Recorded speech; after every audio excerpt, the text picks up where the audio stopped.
दोस्तों सैनी इलेक्ट्रॉनिक्स के YouTube channel में आपका स्वागत है।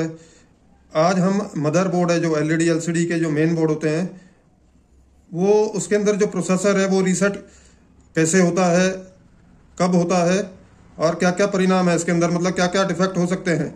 Various DC to DC converter है जो वो किस तरह और उनके क्या यूज़ है ये जानेंगे हम।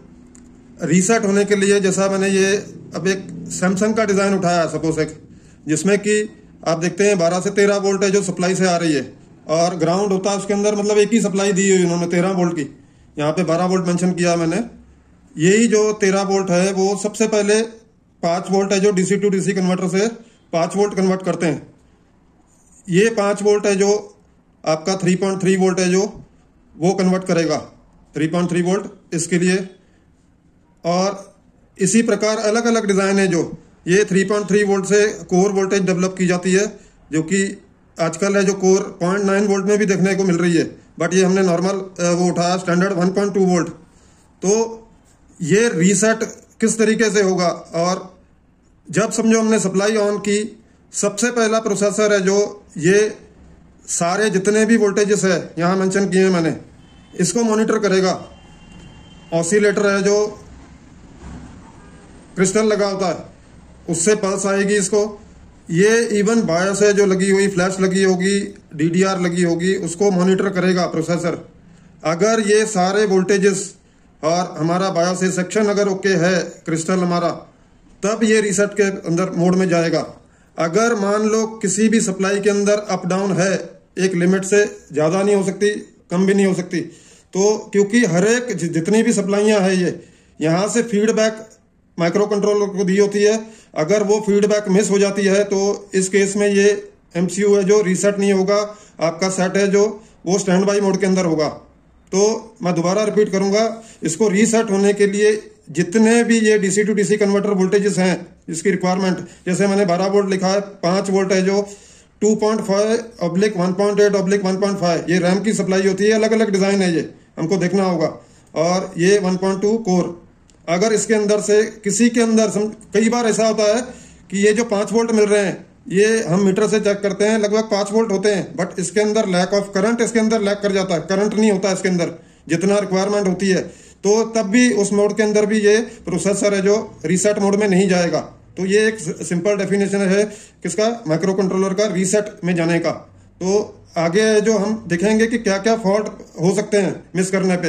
अब ये 13 वोल्ट नहीं अगर आते हैं तो मतलब ही नहीं कि स्टैंड बाई आपका, क्योंकि ये 5 वोल्ट डेवलप नहीं होंगे इसलिए नो इंडिकेटर होगा। तो उस केस में सप्लाई की तरफ देखना होगा।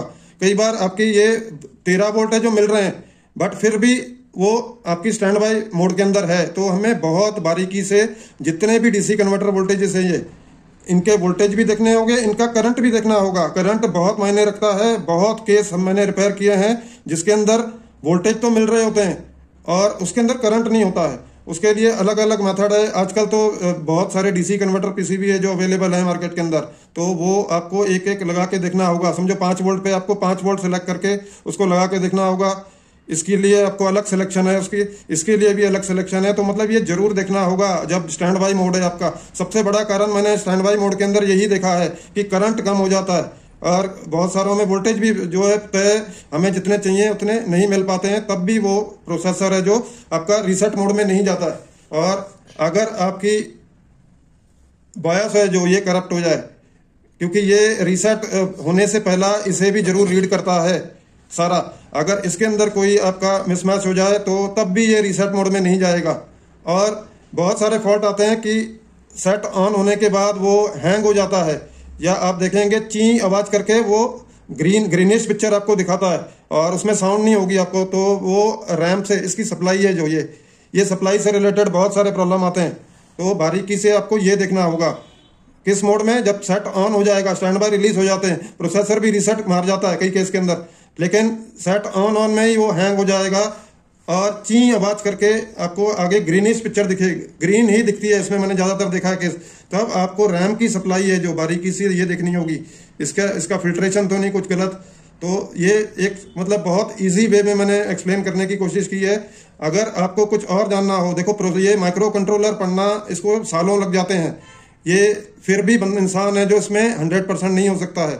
इलेक्ट्रॉनिक ऐसी फील्ड है, मेरा मानना है कि कोई ये बोल दे कि मैं 100% फिट हूं, तो नहीं, वो इंसान शायद गलत बोल रहा है, मिसगाइड कर रहा है। हम लोग रोज कुछ ना कुछ नई चीजें सीखते हैं, तो सीखने की जरूरत भी है हमें, क्योंकि लाइन में अगर टिके रहना है तो उसकी स्टडी करना बहुत जरूरी है।